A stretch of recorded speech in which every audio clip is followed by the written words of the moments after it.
Hey, everybody, it's Scott Steen with winnersandwhiners.com, and it's coming to you with our Thursday version of Today in Sports Betting. And it's going to be a fun day today as we bring in a very special guest to take a look at the UFC card this weekend. After taking a week off, they've headed to Fight Island, and we're going to take a look at all 13 bouts that make up the early prelims, the prelims, and the main card.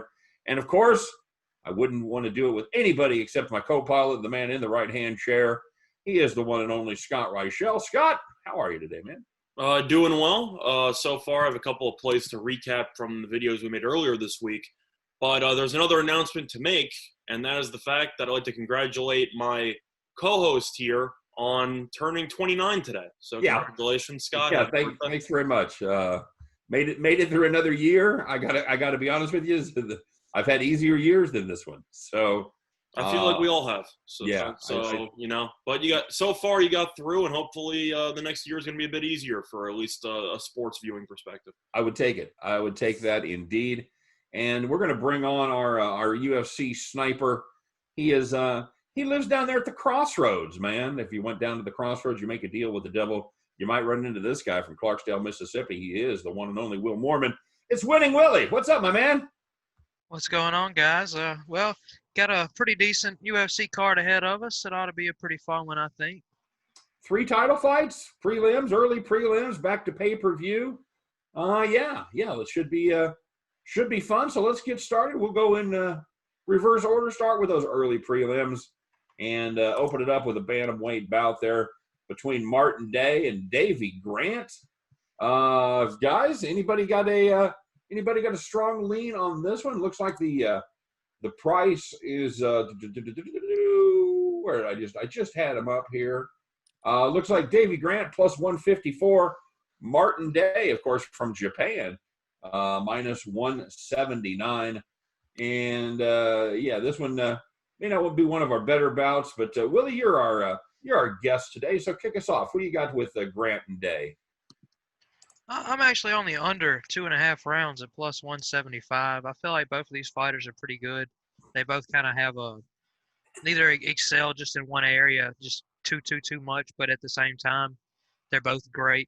At finishing fights early, and I really feel like this one's going to end before the third. Yeah, I don't hate that. Of Grant's 15 fights, 12 have been settled by submission. So he doesn't tend to go the distance in his fights. I think catching plus 175 on under 2.5, that seems like an awful tempting play to me as well. Scott, what do you think? For me, I have no interest in this matchup. I'm going to pass. The main thing is that Grant is known as being a pretty good submission guy, 10 submission wins, but he does have 4 submission losses. And Day does have 0 submission losses. So he has been pretty good in terms of submission defense in the past. I think this matchup should be close. As a whole, I'm going to have to lean to Grant, but I'm going to have to pass here if I really had to. I think there's value with Grant as the underdog here. But as a whole, not really interested, to be honest. There's better spots ahead in the card. Yeah, this is Day's first fight since November 2018. He was defeated in his UFC debut by Ping-Wan Liu. And I just don't know how he's going to respond after that long of a layoff. I think it's a pretty decent fight to kick off the card. I like Willie's play, and I do also like taking Dangerous Davey Grant at plus 150 versus Martin the Spartan Day. 2 pretty fine nicknames, by the way, to kick off our coverage. So I think the Spartan's a decent nickname. He's from Hawaii, so I don't really get the connection there. But, I guess that means he's tough. So it rhymes with Martin. It's Martin the Spartan. Yes, but I remember going through American history and learning about the Hawaiian Spartans back in the day. Well, now he's listed as officially coming from Japan. So, well, according to Sherdog, I see Hawaii, but either or, I don't remember there being many Spartans in Japan either. I don't know who this Sherdog is, but I've got the UFC site and it says Japan. So. Okay. Well, Sherdog is, I don't know, it's a site I use for mixed martial arts news and record stuff. So, okay. Whatever. Right. Either or. Day does have a 4.5-inch reach advantage here, and that certainly could come down to that 2-inch height advantage. So we'll see what happens. I'm pretty impressed. I think this could be a good fight. to kick off the card. So I think that Day's a little bit too big of a favorite, though. If I had to lean in one direction, but for me, I am going to pass on this. okay, good enough. Good enough. We're moving on. We're walking, and we're going to take a look at the next fight up. And this is going to be between the ladies as Carol Rosa goes against Vanessa Mello. And I'm not. I don't care about this one because neither one of them have a nickname. Scott, give me your thoughts on this one. For me, I'm going to be going with a double result opportunity here on Fox Bet. This is available in the custom bet or the bet boost section. And it's going to be on Rosa to win by submission or decision. Even though I don't really think submission's that likely, I believe decision was roughly minus 130 or like minus 120. And submission included is just an extra 5 cents of juice. So I don't know why I just wouldn't take another result for 5 cents of juice there. Sure. Simply put, Rosa's the better fighter. Rosa is 12-3, 25 years old. Definitely a promising prospect here in the UFC. As she was able to win her UFC debut by split decision. But overall, solid fighter. Whereas if you look at her opponent here in Vanessa Mello, 10-7 overall. She has had 14 fights go to decision out of 17 fights. So she doesn't really finish anything ever. And in terms of looking at the knockout, which is the only way that you can really lose this fight, Mello has been knocked out once and has never knocked anybody out. So I'm not really concerned by a knockout finish here. I think submission or decision makes sense with a lot more likelihood on decision there. And you also have Mello losing each of her last 2 fights or only 2 UFC appearances by decision. For me, Rosa by decision at minus 125 is too good of a price. I think that line should be a bit higher, and that's where I have to go for this fight. I don't hate that. She's listed at minus 236 overall, as opposed to Mello at plus 201. Not a lot of value on the over under for me. It's minus 300. I like your play. You take the favorite there to go the distance and throw in your submission for an extra nickel. I don't hate that at all. Willie, what do you got? Yeah, my play to that is very similar to that. It's another result prop coming from DraftKings. It's Rosa by KO sub or DQ at plus 320. I mean, she has submission wins and knockout wins under her belt before. She's won 3 straight. I mean, it just feels like a no-brainer to me. And I just feel like she's going to end this one early. Well, just a question there. Does it concern you though that Mello's gone to decision in 14 of her 17 career fights? I did. That did kind of scare me a little bit, but I feel like that can only keep happening so many times. You can only dodge a bullet so many times. I also don't think Mello's that good. So I think that there is a possibility there. I don't know. For me, I feel like what I've noticed in particularly women's MMA is that if you tend to see them finish a fight in a certain way or a fight goes the distance the majority of the time, it tends to go the majority almost all the time. And that seems to be the kind of Mello's MO. So I wouldn't be surprised to see this fight go the distance. But if Rosa wins by submission, then we both end up pretty happy. There you go. Very good. All right, guys. Moving on to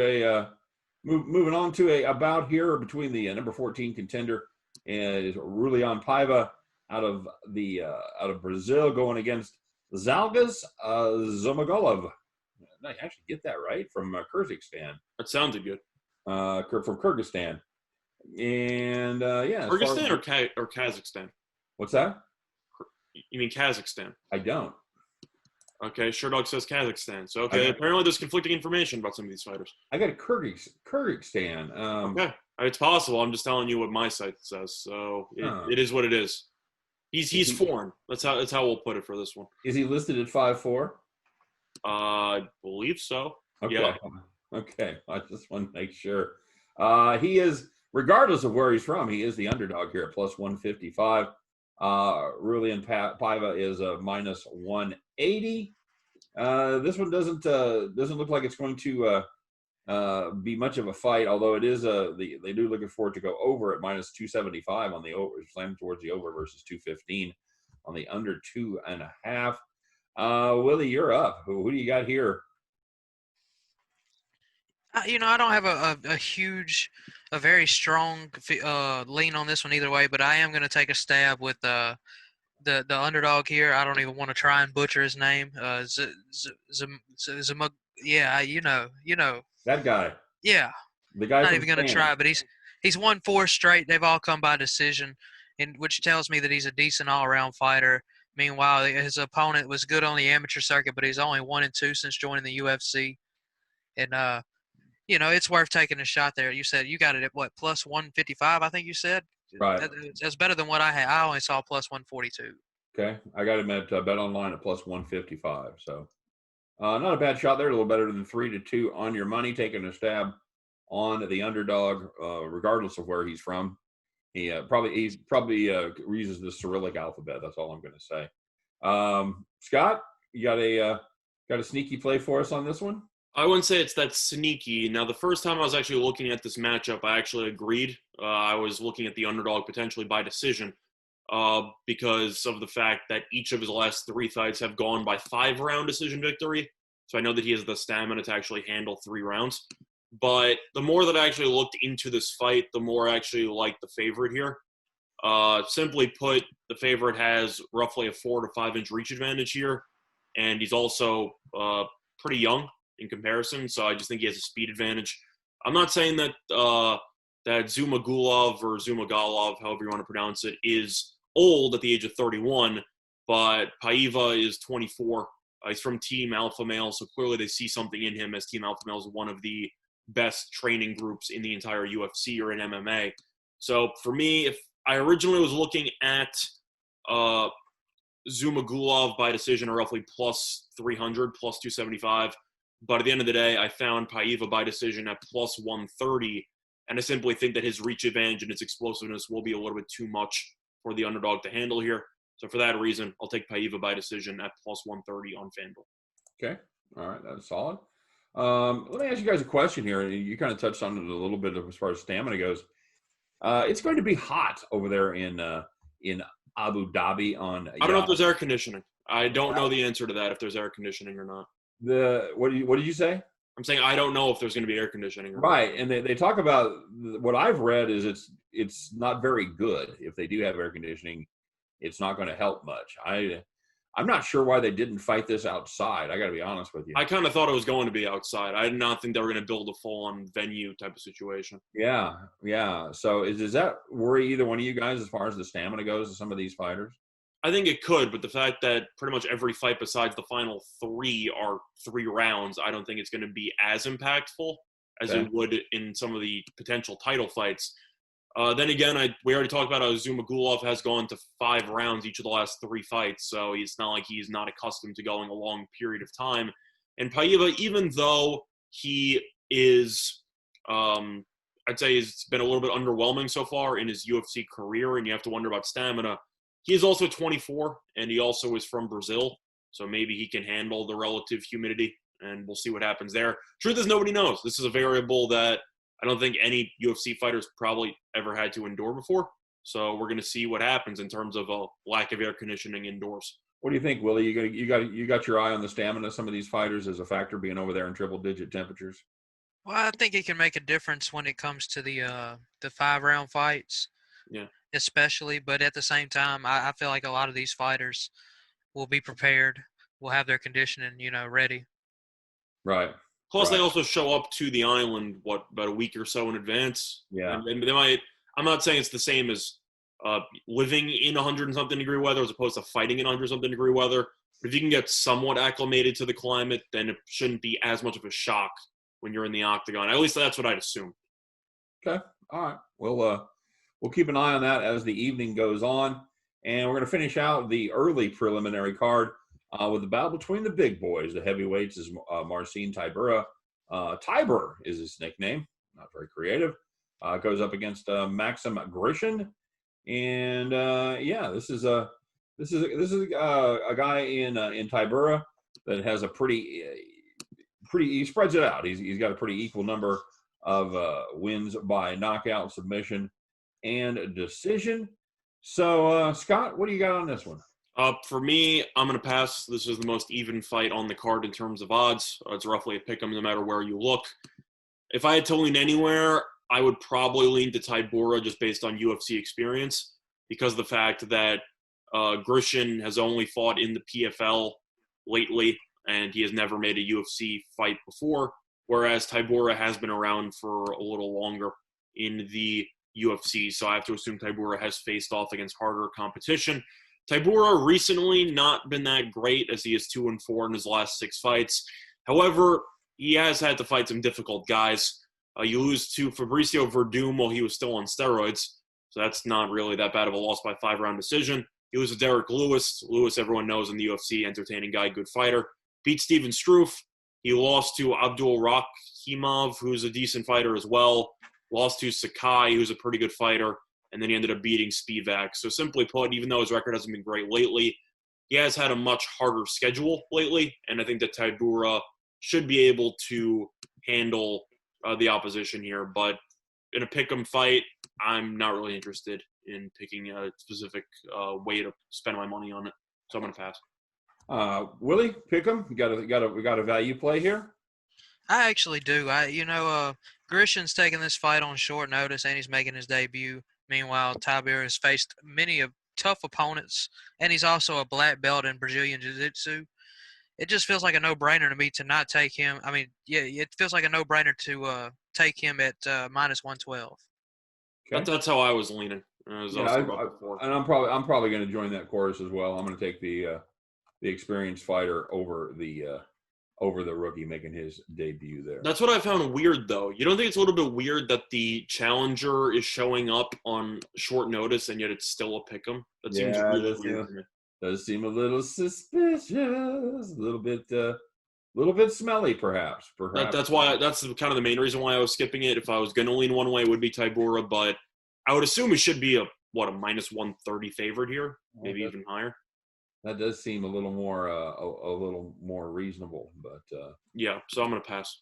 Okay, all right. So let's move on to the preliminary card, a battle between the lightweights, between Leonardo Santos and Roman Bogatov. Santos minus 162, Bogatov plus 142. The over is shaded to over 2.5 minus 160.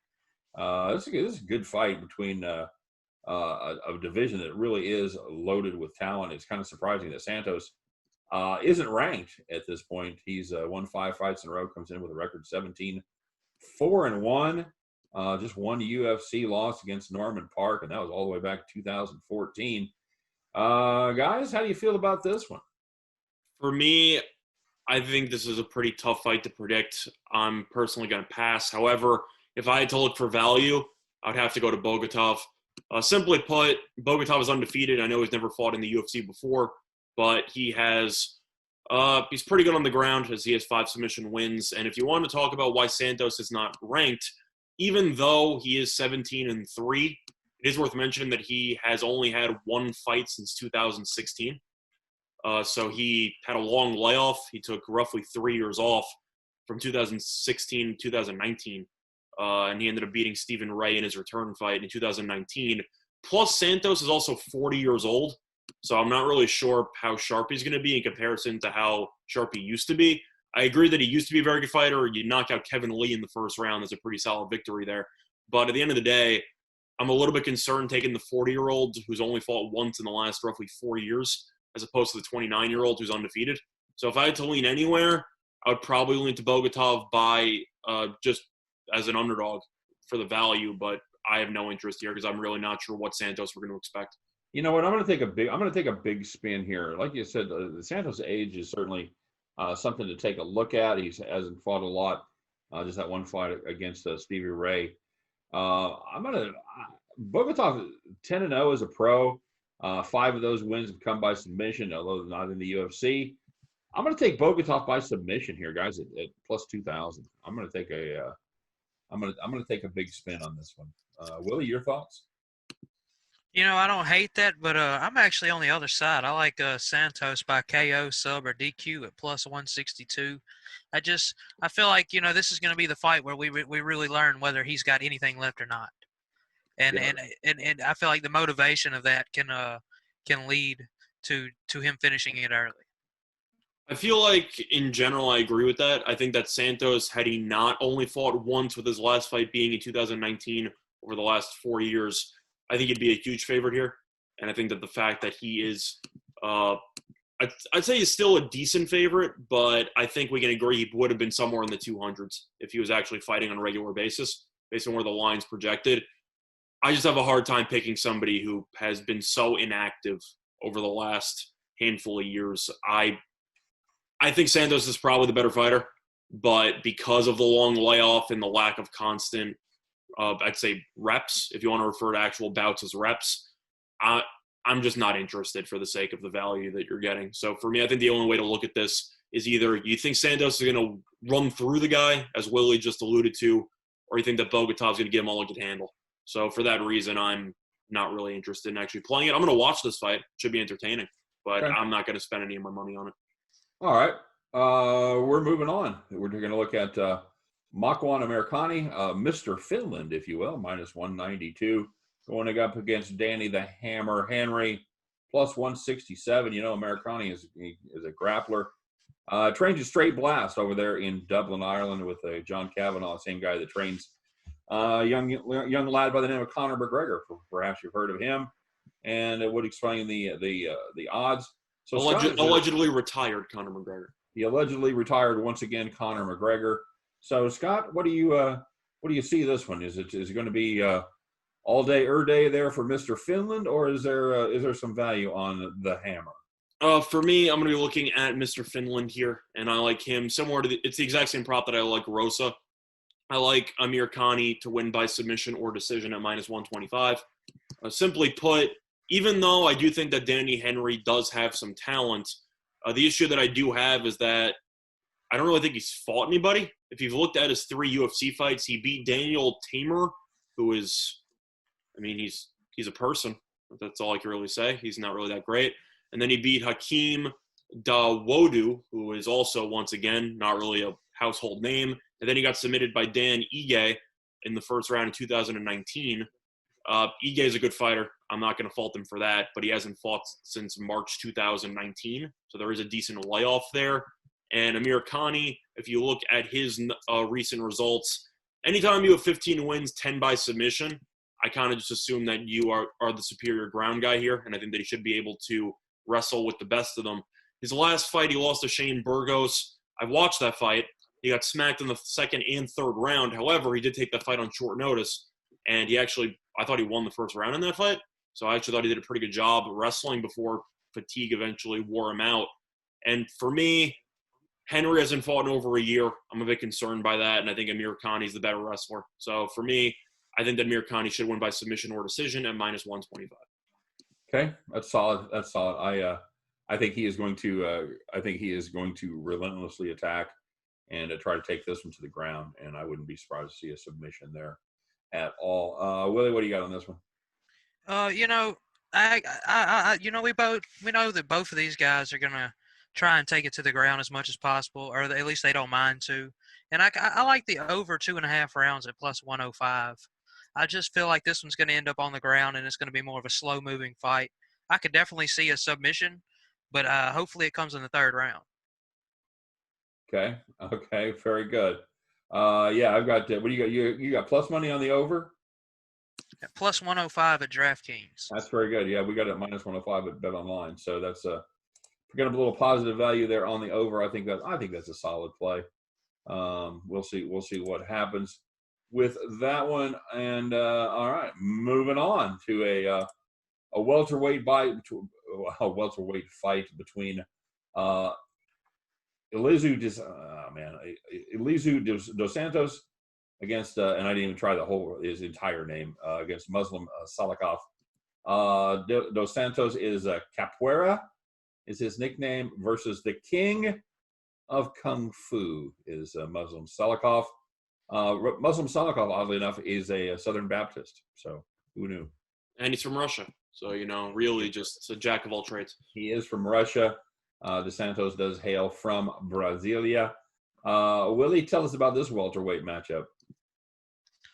I don't really have a huge feel on this one either way. I really feel like this one could probably go either way. They're both pretty good strikers. Neither are going to try to take it to the ground very often. But at the same time, I feel like this one could potentially end early, so it's possible to look towards the under. I'm just going to stay away from it, personally, as far as betting is concerned, though. Zaleski's earned a stoppage in 17 of his 22 career victories. He does have a submission loss in his UFC debut, but he does have pretty sturdy takedown defense. And Dos Santos, even though he has top control, he's not particularly adept at getting the fight to the ground. Salikov, kind of a knockout guy. 12 of his 16 wins have come by knockout, and he has won his past 3 fights after dropping his UFC debut. So, Scott, how do you feel? How do you feel about this one? The matchup should play in favor of the Russian. He's a kickboxing guy. Got almost 200 kickboxing fights, where he lost just 13 times in 199 bouts. We'll see what happens. He's going to be.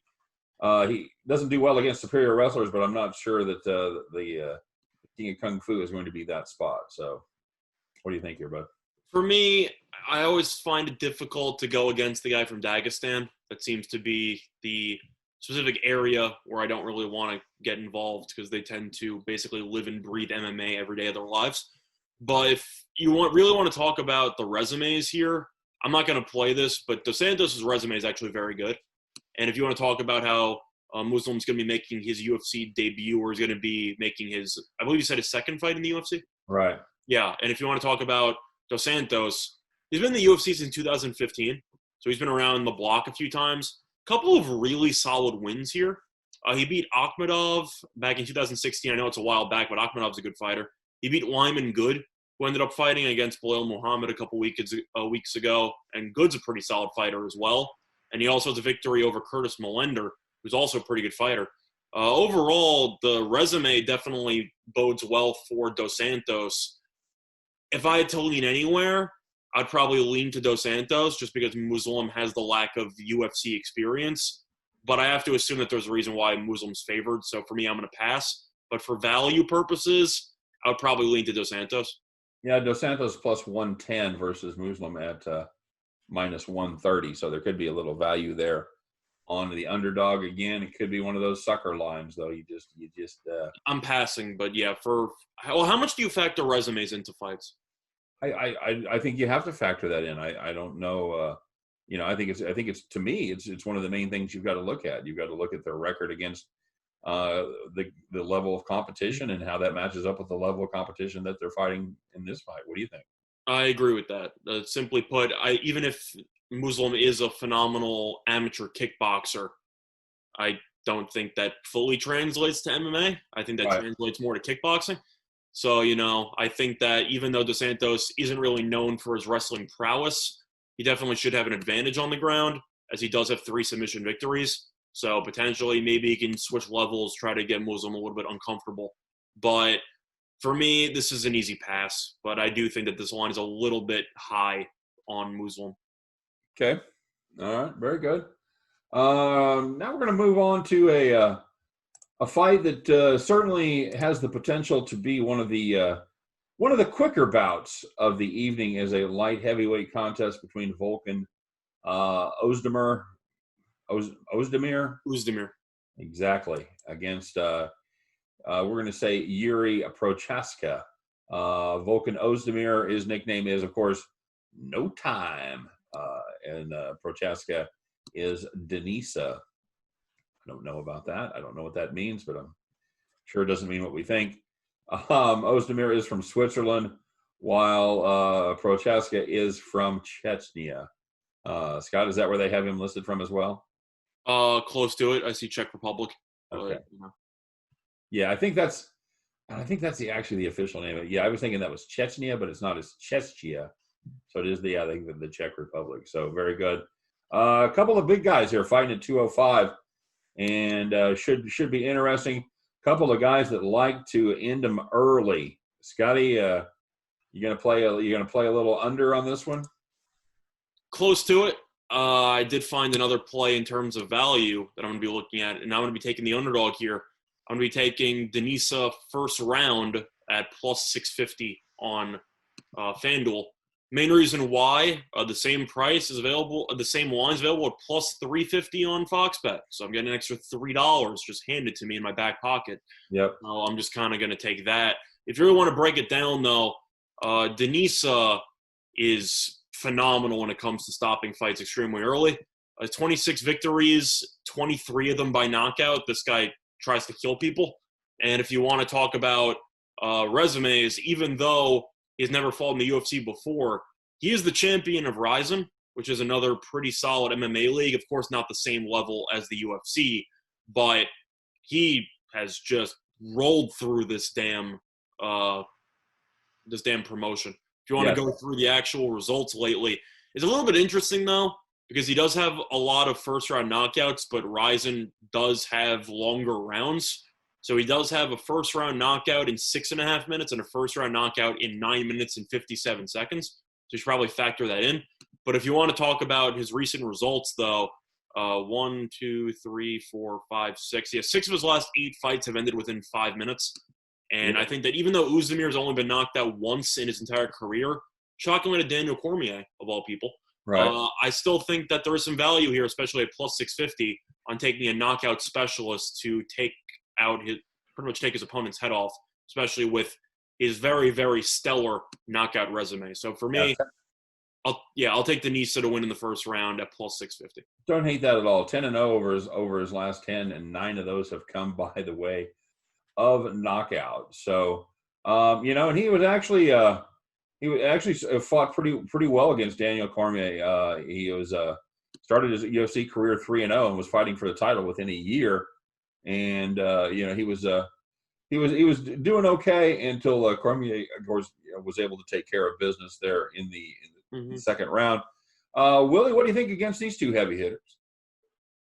Yeah, Vulcan just hasn't really impressed me thoroughly throughout his time, and it's hard to not back somebody that has 23 knockout wins. I mean, let's just be honest. And I played it a little bit more safely. I do have a play on Prochaska at plus 140, just on his money line, which I feel like is just a more safer way to play it. But I don't hate Scott's play at all either. Well, the thing I have to wonder is that if you are so accustomed to finishing fights in the first round, are you just going to completely run out of gas and get destroyed in rounds 2 and 3? It's a little bit what concerns me with taking an underdog of his quality. Plus, he also has a 3-inch height advantage, something that should play a factor in potentially just smacking Oezdemir around. But the issue that I have is that Denisa is known for first-round finishes, so I'm a bit concerned that if it gets past the first round, his arm's just going to feel like Jell-O at that point, and I don't really think he's much of a threat to knock him out in Oezdemir out in the second and third round.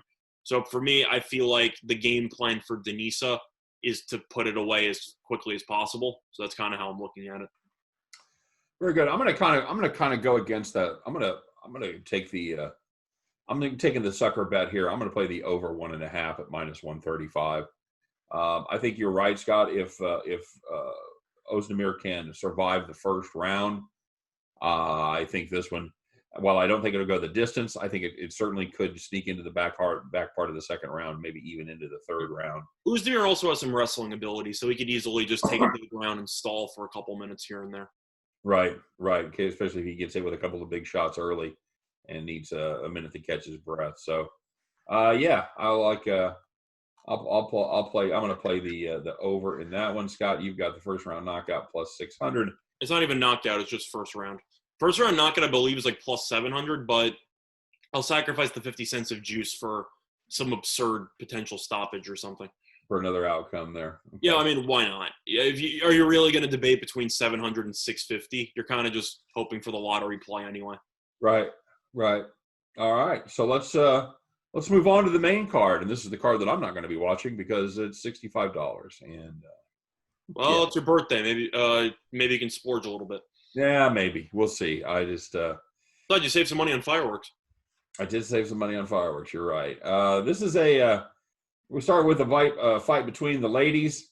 And, boy, this is you talk about nothing more dangerous than a woman scorned as Amanda Ribas goes up against Paige Van Zandt.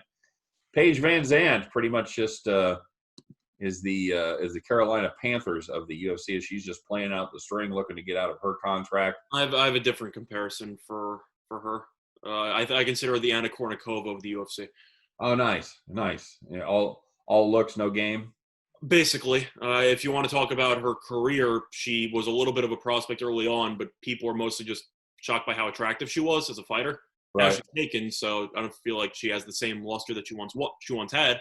But at the end of the day, she looks like a model, And she's been on Dancing with the Stars. She's been on Chopped before. She's kind of taken advantage of her opportunities. But when it comes to fighting, I wouldn't say she's awful, but she's not that great.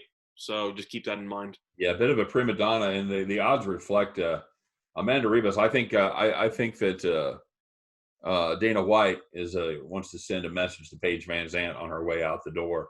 Amanda Ribas is minus 1,000, while Paige Van Zandt, 12 gauge Paige, is plus 675. Good nickname, though. Good nickname. 12 gauge Paige, absolutely. It's a good one. It's a good nickname. Yeah, it really is. Over under on this one is 2.5, and it's pretty well even, juiced a little bit to the over. Where are we at, Willie? Yeah, it's Willie. Yeah, I think that sounds about right. But I think Van Zandt's a better fighter than what the odds makers are giving her. Do I think she's going to win? No. But do I think that she should be getting that nice of a price? At the same time, no. That money line for Ribas is out the question. But you can get her at decision for plus 125, which I think is a great value because she's won her last 2 by decision. And I feel like at the least Van Zandt has something to prove here. So you think she'll be able to hang in there and go the distance? Yeah, I do. Okay, yeah, that's not a bad play when you've got a prohibitive favorite like that, and you've got a pretty well matched up on the juice as far as the over and under goes. Yeah, I could see getting. What do you say? Plus 125. Plus 125 at DraftKings. Yeah, I don't hate that at all. I don't hate Ribas by decision at all. Scotty, what do you think? That's the original where I was leaning, but the issue that I have is that Ribas has won 3 fights by knockout, 3 fights by submission, 3 fights by decision, and based on the lines, it seems like Ribas can win any way she wants. It's just a matter of how she feels like winning. The thing about Van Zandt, I do agree that I think this line is a little bit disrespectful. People are hyping Ribas up as being a potential future champion, and I'm not saying that she's going to actually become champion because I do think she's a little bit overrated so far. She's 3-0 so far in her UFC career, and it seems like she's on the trajectory to at least contend for a title. Right. So I think that they're basically feeding Van Zandt for slaughter. That's how I basically view this, especially with the lines. So for me, is it possible Van Zandt can get you a huge underdog payout, arguably the biggest underdog of the year to win? I guess. But in reality, it seems like, as you said before, Dana White's looking at Van Zandt saying, all right, you barely fought lately, you're a free agent. We're going to feed Ribas this free win to pad her record. It feels that way. I know it kind of hurts to say that they're giving away insincere fights, but in reality, you can tell by the betting line, I don't think these two should probably be in the octagon together, and I have to assume Ribas is just going to pick her apart. So I'm going to pass. That's okay. how I view this fight. Yeah, I think I'm going to pass on that one as well. Although I don't hate Willie's play, I might end up taking a little sniff on that. Mm-hmm. No, I agree. But the issue is that I think Ribas is just a better all-around fighter. So I think no question. She can just pick however she wants to win. It's just a matter of if she actually is going to be able to get the stoppage or not, or if she has special instructions to not play nice, as the case may be. Well, I'm assuming you agree that victories look a lot more impressive when you do it inside the distance.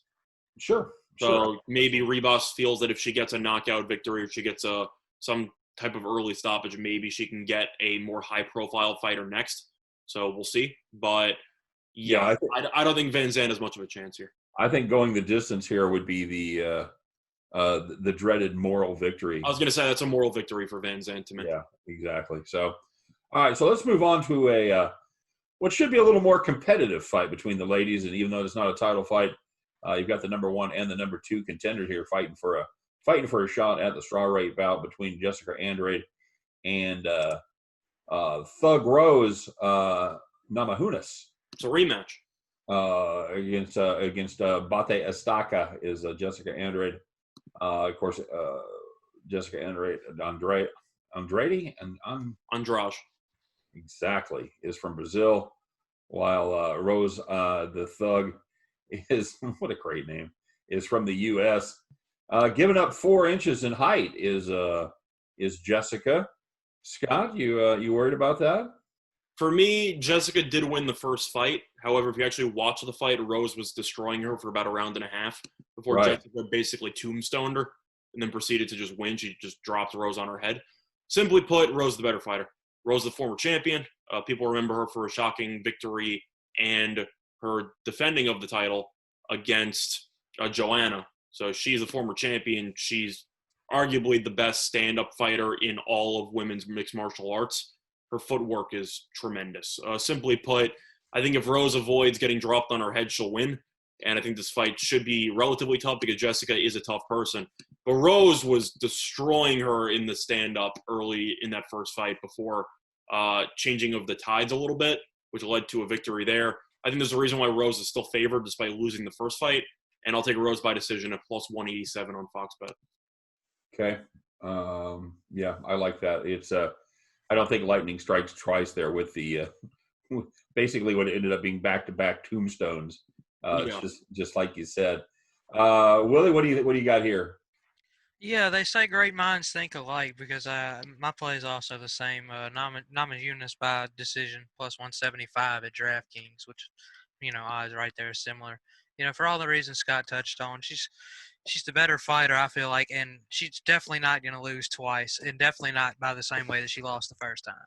Yeah, I agree. I think that was kind of lightning in a bottle there, and I think she's looking for a little bit of revenge. All right, so and now we've got a string of 3 title fights in a row, gentlemen. As we start with Peter No Mercy Yan going up against Jose Aldo for the vacated what is that, welterweight crown? Oh, no, they weigh a lot less than welterweight. You're right. What they hang on. Getting back, is it featherweight? Bantamweight. Sorry, guys. Yeah. A little. You're right. A lot less than welterweight. Peter Yan and Jose Aldo. Yan opened up as a minus 300 favorite, and that's been bet down to minus 213 right now. He's a perfect 6-0 since joining the UFC. He's coming off a nice victory there at 245 against Uriah Faber. Got him with a head kick there, man, and he was beating the hell out of him.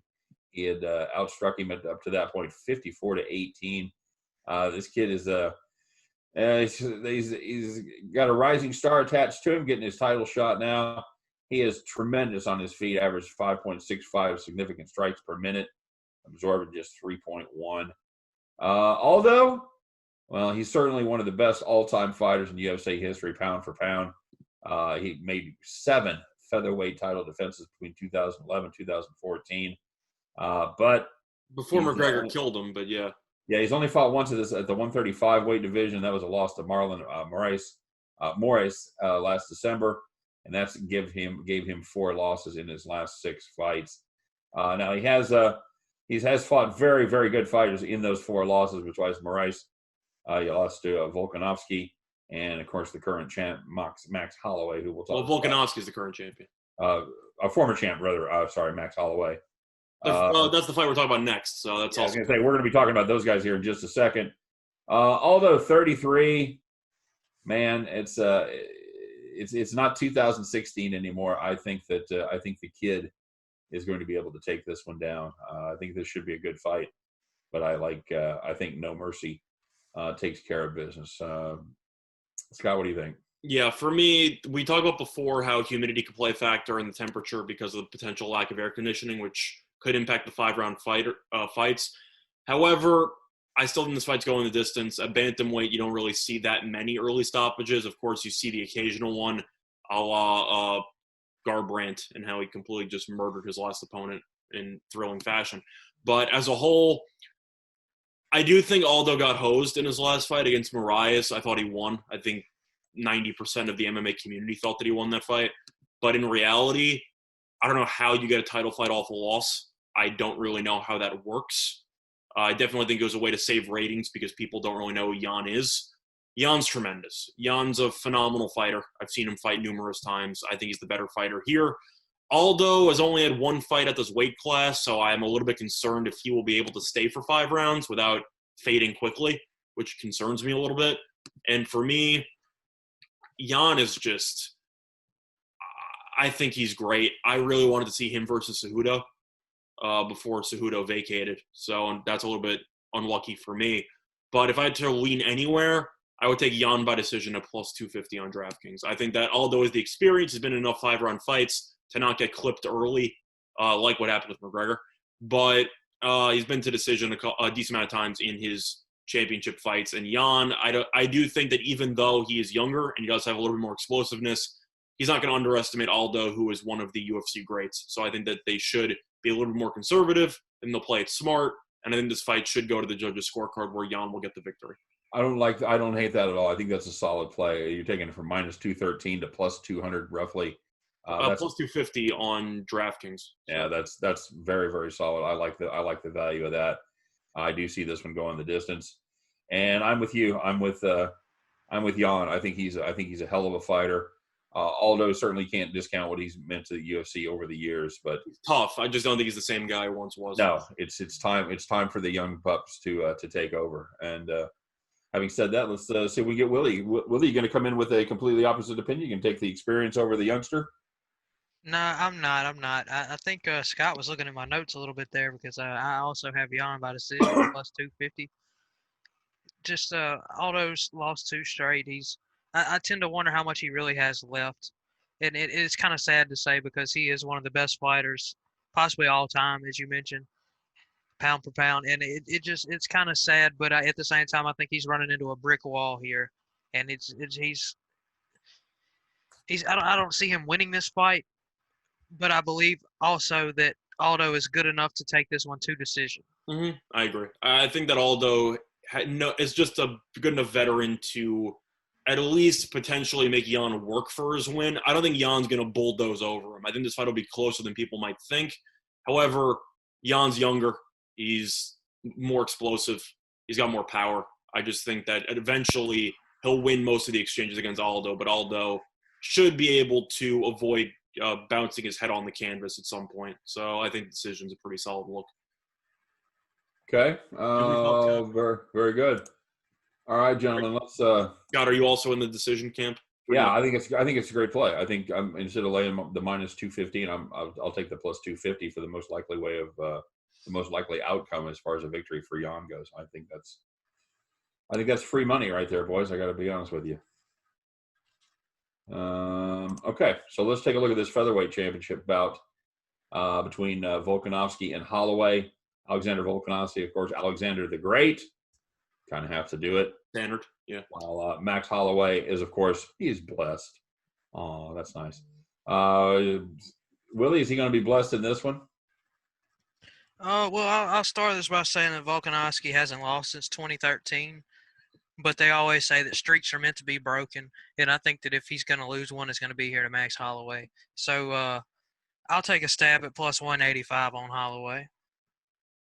Okay. Yeah, that is the plus 185. The over-under is 4.5 rounds. Under is 4.5. So this is a fight that they definitely expect to go the distance. Scott, last time out, Volkanovski just absolutely hammered Holloway with the leg kicks. And it just between the leg kicks and the pressure, it was just a pretty much a one-sided affair.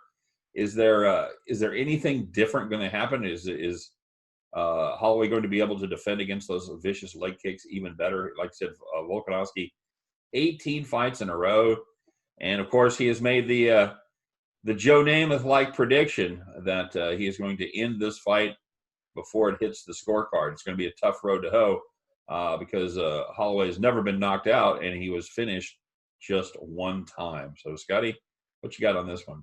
For me, I'd have to lean Volkanovski. In reality, I don't see any value on it. I feel kind of guilty, though. We're doing a UFC show with 3 title fights, and I'm passing on one of the title fights. But I really just don't see any value on Volkanovski here. For him to win by decision, it's roughly even money everywhere you look, which is probably where I would lean. However, Holloway is one of the greatest featherweights of all time. There's really no way to hide that. He's just a tremendous fighter, and he's great for the sport. However, there have been some issues with how he's been preparing for this fight because of COVID. And he admitted in several interviews that he has done 0 sparring. And he's done all of his training sessions via Zoom with his coaches. So I don't know how you're supposed to beat the former champion, the current champion, who has been training with coaches in person while you have been training with coaches through video chat and have sparred with nobody. So I think that's a disaster waiting to happen, assuming Holloway's telling the truth. But for me, the issue that I have is that Volkanovski won so clearly in the first fight, and he had a broken hand in the third round onward, and yet Volkanovski still won every round after that with a broken hand. I think Volkanovski is just going to destroy this entire weight class. I think Volkanovski is going to be the champion for a long period of time. So for me, even though I love Holloway and I would be rooting for Holloway because he's a hell of an entertainer, I just think Volkanovski is a different animal. So for that reason, I'm going to have to lean to the favorite by decision. But in terms of a betting perspective, I'm passing. I'm going to kick back and enjoy on this one. I'm going to go Volkanovski inside the distance at plus 300. I'm going to take the man at his word. He says if he says it ain't going to the cards, it ain't going to the cards. I think he's the better fighter here. Holloway is a very good fighter, but I think Volkanovski knows he can win. I think he does it again. Give me Volkanovski inside the distance plus 300 on that one. So, all right. So now we're going to move on to the main event, if you will. And that really it's a tri-main event here, but this is once again a title fight welterweight battle between the champion Kamaru Usman. He is, of course, the Nigerian Nightmare. No, he's not. Christian Okoye is. Everybody knows that. But anyway, in spite of his having stole his nickname, he's a very, very good fighter. He's going against Game Bread, Jorge Masvidal. And he's this should be a very, very good fight here as these guys go at it. Masvidal is a last minute substitution, as we talked about earlier in the week. Gilbert Burns, who tested positive for coronavirus. Masvidal, this is a guy you wouldn't want to meet in a dark alley. He will fight anybody, anywhere, anytime. Former street fighter, as a matter of fact. And he's finally kind of had a breakout year in 2019. He won the BMF title that was created for the Diaz fight. You guys both know what the BMF title means? It was kind of a made up thing by Dana White. Of course, I know what it means. I'm not sure if we're supposed to say it on the show. We're probably not. But it just starts off with bad. All right. Yes. He's a bad mofo. Let's just say that. Usman, kind of a funny side story to this. He's really been blowing up Dana White because he wants to fight. He wanted Masvidal to put his BMF title on the line. He's not doing it. So I think Usman kind of a little upset about that. Usman is a guy that's just relentless pressure, man. He is a grappler. He dominates on the ground. He's not really a submission guy per se, but he's just kind of content to get on him and lean him out, wear him out, and either sneak in a KO or take the decision down. So, Scott, last fight of the night, what do you think? I actually have two plays on this one. Since I'm skipping the Holloway fight, I decided to make up for all your passes on this fight. Yeah. Simply put, I think that this fight is a disastrous matchup for Masvidal. Masvidal, even though everyone knows him for his 5-second flying knee knockout against Askren, that doesn't change the fact that had he not won by knockout, Askren probably would have ragdolled him for 3 rounds because I really don't think Masvidal can wrestle. Is he an awful wrestler? No. Is he a good wrestler? No. If you've seen him in training, there's videos on YouTube, him wrestling with Kobe Covington, who just lost to Usman in his last fight. Covington was an All-American wrestler, very solid college wrestler, arguably the best wrestler in the entire weight class. And Covington would just smack him in training every single day. Masvidal just looked completely useless when it came to wrestling. And I think that even if Masvidal is able to even prevent the submissions, which isn't even Usman's game, I just think Usman's going to ragdoll him. Simply put, Masvidal, as everyone knows, is the stand-up guy. He'll stand in the pocket, he'll trade, and he'll knock you unconscious. That's what he does. That's what he's known for. That's what he was known for back when he was friends with Kimbo Slice back in the day, in these backyard brawls that they used to have back in the mid-2000s. But simply put, Usman knows he can't trade in the pocket. Usman only did the stand-up last fight because he knows Covington's a better wrestler than him. So they just decided to respect each other's ground games and only do a kickboxing fight, which turned out to be a phenomenal fight. But in reality, Usman knows that he's going to have a much easier time winning if he is able to take Covington down. I think this fight should go the distance. I think Usman should win. Plus, Masvidal's also going to be without his coach, as his coach Mike Brown ended up having some COVID issues. So Masvidal is on a short preparation because of the fact that he accepted this fight a week ago. He had to lose roughly 20-something pounds in the week leading up to the fight, and he's going to be without his main coach on ringside. I don't know how he's supposed to win this besides another knockout where he just takes Usman's head off. I think Usman's going to be smart about it. I'll take Usman by decision at plus 200 on FanDuel. The lines are up to plus 150, but I got it earlier this week at plus 200.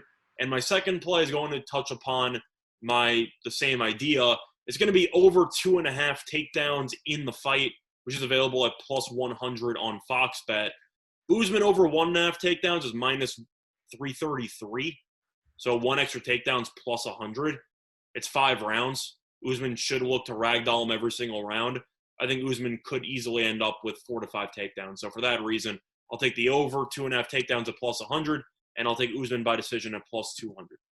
All right, I'm going to go the other way. Well, I'm not going to go the other way. I'm going to still take Usman. I don't think it goes 5 rounds. I don't think it goes the distance. I think he's going to be able to submit him on the ground there. I'm going to take Usman inside the distance at plus 200. Put a little value on that fighter who is a minus 270 favorite in this one. Willie, how you got this one set up? I debated with this one long and hard on either way that you guys just wanted to play it, that you're playing it there. But I think this one's going to go the distance. We know Masvidal is a tough SOB, and so is Usman. He's a very tough dude. And we know Usman is also. And with that being said, I just feel like this one's going to be kind of a not cat and mouse. Like, I really feel like Masvidal is probably going to get dogged for the most of this fight, but at the same time, I feel like he's tough enough to last 5 rounds. I agree. Okay. All right. Personally, I just think there's going to be too many opportunities in 5 rounds. If it was 3 rounds, I probably would think maybe he'd escape. But so I'm assuming you also like my takedown play then. Yeah, I do. I do like that one. I do like that takedown play. And a quick reminder to all of our viewers, Winning Willie and Scott are the guys that actually know quite a bit about UFC, while I am a newcomer to the sport. So please take that in mind before trying to figure out which one of us to follow, as 2 of us are on one side and 1 of us is on the other side. But we all agree that that Game Bread is going to be outclassed in this one and lose to the Nigerian Nightmare. So. Are you a bit, just for people to just so they know, since it is a 5-round fight and Masvidal is going to be on relatively short notice, depending on how much you believe he's actually been training for Usman during the time off, because they had some fight plans that fell through a couple months ago.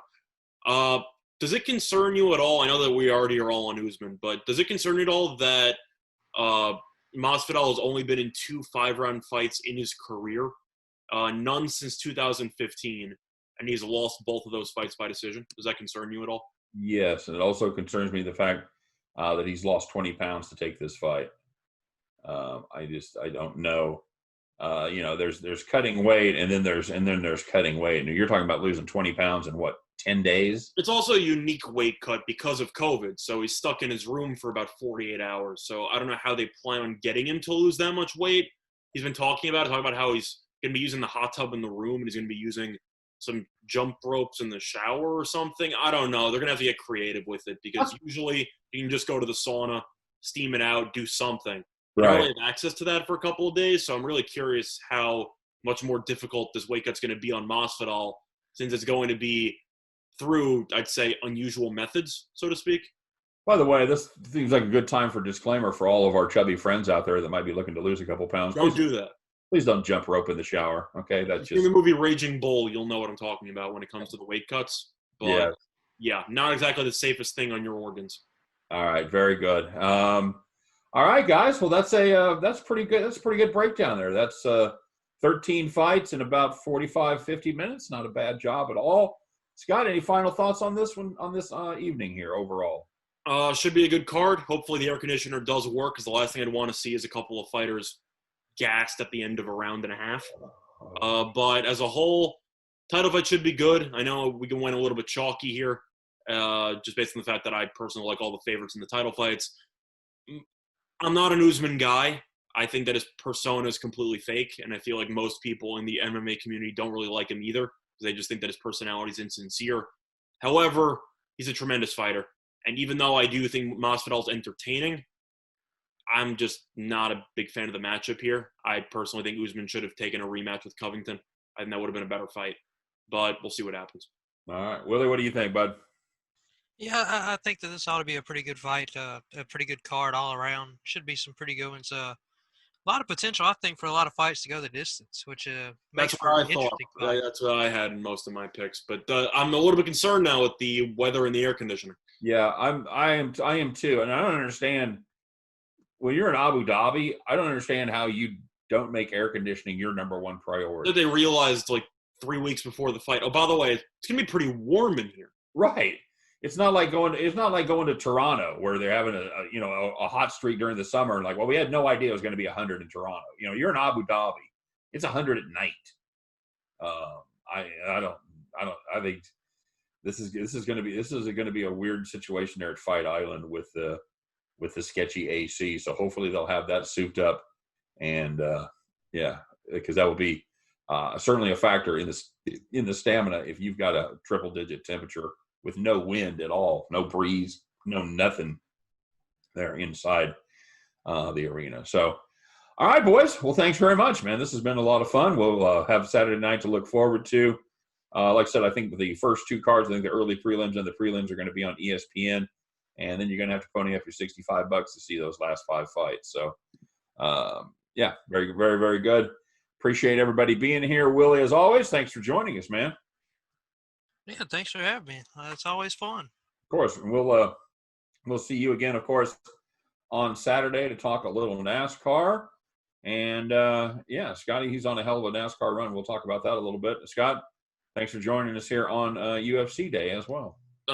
Thanks for having me. It's always fun to talk UFC, especially with you, who knows a lot less than me, so it makes me look a little bit smarter. Yeah, I am enjoying learning about it. I'm never, when I can read stats and I can read previews and kind of go through it, but the intimate knowledge is what I don't have, where you can talk about the last 5 fighters and this guy's good, this guy's not. I don't have yet. So again, I'm coming along as far as a UFC fan goes. But I'm certainly not approaching either one of you gentlemen as far as my wealth of knowledge. It's always a lot of fun to do it. Always a lot of fun to watch the fights and to listen to you guys and your knowledge talk about the event. So appreciate both of you guys being here. Appreciate you teaching me and dragging me along. I'm sure you both just sit there and think, oh, this is really cute. He's got his own opinion about this fight. Isn't that special? I think it's horrible when you try to pronounce the names. It's and I could.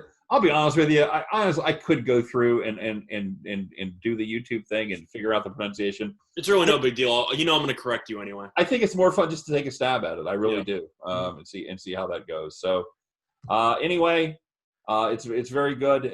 It's been a blast to have Scott Reichel and Willie Moorman stop by. I'm sorry, I'm just making myself laugh with bad pronunciations now. But we've had a lot of fun. Make sure you stop by and check out. Willie, did you write any pieces on this? Either one of you guys write any pieces at Winners and Whiners for the UFC stuff? I did not. In terms of the UFC, I'm sure somebody did. In reality, I think it's a lot easier to actually just say my opinions through video. So that's kind of the approach I took. Very good. Well, I know Josh has probably put out some stuff as far as the UFC stuff, and he's also a very good UFC guy. So make sure you stop by, check out winnersandwhiners.com, our sister site. Over there at statsalt.com, always great pieces on not just the UFC, but NASCAR, esports, European soccer from Valdis. We got you covered, and you guys should definitely check that out. All right. So far, pretty solid week so far with the picks for soccer. I know Suarez scored yesterday. The only goal. Got a win there. And I told you about the golf play with Koepka or Thomas to go bogey-free round 1 plus 650. Thomas went bogey-free, plus 650 in the back pocket. Outstanding. Koepka certainly didn't do his job. No, he sucked. But I woke up and I saw Koepka was over, and I'm thinking to myself, maybe Thomas has a shot. And I saw that he was bogey-free, plus 650 right there. Count it. Put it in your pocket. Hopefully a lot of you out there rode that pick as well. as Scott keeping that hot streak going, man. Nicely done, my friend. Now I get to waste it on UFC. So let's see what happens. Very good. And we'll be back tomorrow. Scott and I will be to talk a little sports update. A lot of stuff going on in the sports / coronavirus world. And we'll be back to talk about that tomorrow. Some of the players that have opted out, some of the leagues that have opted out of their football season. And we'll touch on that tomorrow and what that means for the rest of college football. But until then, I am Scott Steen. He has been Scott Reichel. He has been Winning Willie Mormon. We're the boys over there at winnersandwhiners.com. Appreciate you guys watching. I want everybody out there to have a great day, have a healthy day, have a little bit of fun. Go out and celebrate my birthday, would you? Go out and do a shot for me.